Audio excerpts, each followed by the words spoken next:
আসসালামু আলাইকুম বন্ধুরা, আজ আমি রান্না করব পাঙাশ মাছের তেল ঝাল।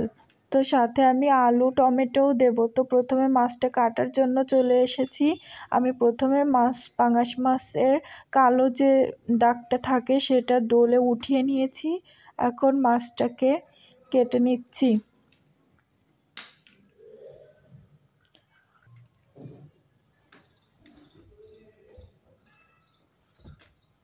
তো মাছের পিস পিস করে নিচ্ছি এবার।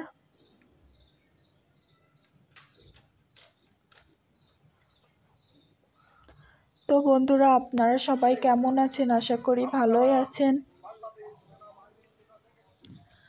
তো মাছগুলো আমার পিস পিস করে কাটা হয়ে গেছে প্রায়।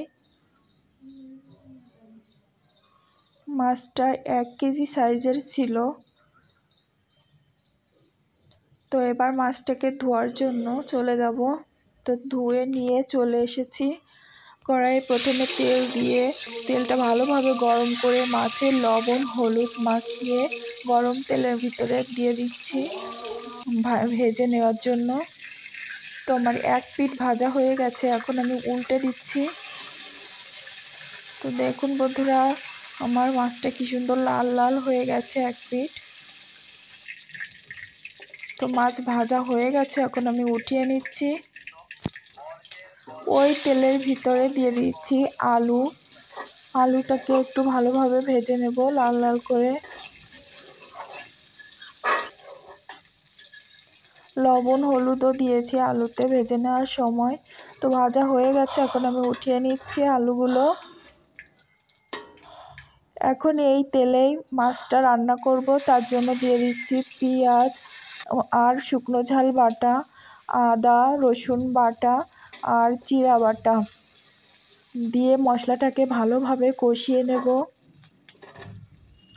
তো সাথে একটা টমেটো কেটে রেখেছিলাম, সেটা দিয়ে দিচ্ছি। টমেটোটা আসলে কাঁচা। এরপর গুঁড়া মশলা ধনিয়া গুঁড়া, হলুদের গুঁড়া, লাল মরিচের গুঁড়া আর পরিমাণ মতো লবণ দিয়ে দিচ্ছি। দিয়ে নেড়েচেড়ে মশলাটাকে ভালোভাবে কষিয়ে নিচ্ছি। কষিয়ে নিয়ে এর ভিতর দিয়ে দিচ্ছি ভেজে রাখা আলু, দিয়ে নেড়ে নিচ্ছি। আমি এর ভিতরে একটু চিলি সসও দিয়েছি। তো এবার এটাকে ভালোভাবে ঢেকে দিয়ে আবারও দেখছি কি হয়েছে, ঢাকনা উঠিয়ে। তো আমার মশলার সাথে আলুটা ভালোভাবেই কষে গেছে। এখন আমি ঝোলের পানি দিয়ে দিচ্ছি। ঝোলের পানি দিয়ে দিয়েছি। দিয়ে আমি এটাকে ঢাকা দিয়ে রাখছি 5 মিনিটের জন্য, যাতে ঝোলটা উতলে যায়। তো ঝোলটা উতলে গেছে। এখন এ পর্যায়ে আমি মাছটা ঢেলে দিচ্ছি। মাছ দিয়ে কিছু সময় জাল করে নেব। আলুটা এখনো একটু শক্ত আছে, তো আমি আবারও ঢাকা দিয়ে দিলাম। 5-7 মিনিট পর ঢাকা উঠিয়ে ফেললাম, উঠিয়ে দেখছি কেমন হয়েছে। তো এবার পর্যায়ে আলু সিদ্ধ হয়ে গেছে। আমি গরম মশলা বাটাটা দিয়ে উপর থেকে কাঁচা ঝাল আর ধনেপাতা ছিটিয়ে দিয়ে আরও 5 মিনিট জাল করে নেব। তো বন্ধুরা, আমার ভিডিওটি আপনাদের ভালো লাগলে লাইক কমেন্ট শেয়ার করবেন আর সাবস্ক্রাইব করে আমার পাশেই থাকবেন। তো আমার রান্নাটা শেষ, এখন নামিয়ে নিলাম। সবাই ভালো থাকবেন। আল্লাহ হাফেজ।